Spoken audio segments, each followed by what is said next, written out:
Hello বন্ধুরা, আমি প্রতিদিনের মতো আবারও খেলার খবর নিয়ে আপনাদের মাঝে আসছি। কিছু বিনোদন দেবো এবং কিছু সত্য ঘটনা তুলে ধরবো। মনটা আসলে খুবই খারাপ, কারণ বাংলাদেশ হেরে গেছে। আসলে বাংলাদেশকে নিয়ে আসলে কি বলবো আমি জানি না। তবে এতটা লজ্জাজনক হার হারবে এটা আসলে কোনোভাবে মেনে নেওয়া যায় না যে 5 ওভার 4 ওভার 5 ওভার থাকতেই বাংলাদেশ হেরে গেছে। এরকম একটা লজ্জাজনক হার আসলে এটা কোনোভাবেই মেনে নেওয়া যায় না। কারণ বাংলাদেশের এত সুন্দর স্ট্রং প্লেয়ার আছে, ব্যাটিং আছে, এত সুন্দর বোলিং আছে। তারপর বাংলাদেশে এইরকম ভরাডুবি। হারুক, সমস্যা নাই, হারুক।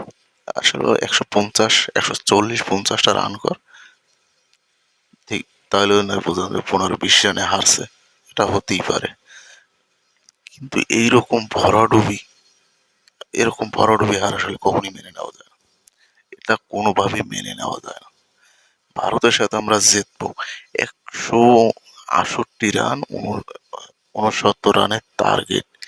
এইটা যদি বাংলাদেশ না পিটাই নিতে পারে তাহলে এরকম বড় টুর্নামেন্ট খেলতে যাওয়ার কোনো দরকার নেই বাংলাদেশে। শুধু শুধু এতগুলো কোটি কোটি টাকা খরচ করে প্লেয়ার বানানোর কোনো দরকারই হয় না। আমি মনে করি এরকম বড় আসর খেলার আসলে তাদের কোনো যোগ্যতাই নেই।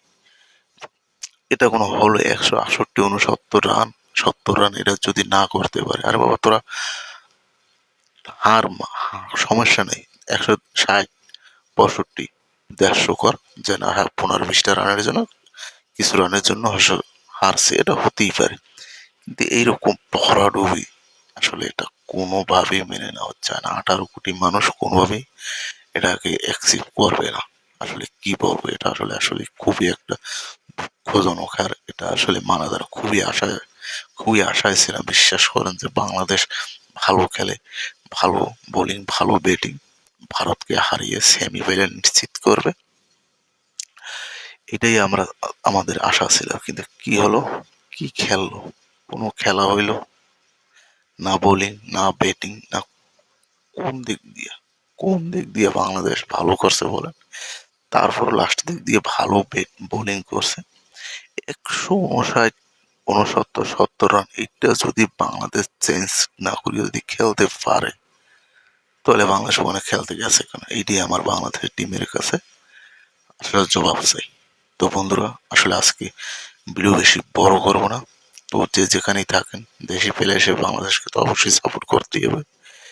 আর যে যেখানেই থাকেন আমার চ্যানেলটা অবশ্যই একটু সাবস্ক্রাইব করবেন, ভিডিওগুলো ভালো লাগে কমেন্ট করে পাশে থাকবেন। তো বন্ধুরা, আজকে বন্ধু সবাই ভালো থাকবেন, ধন্যবাদ।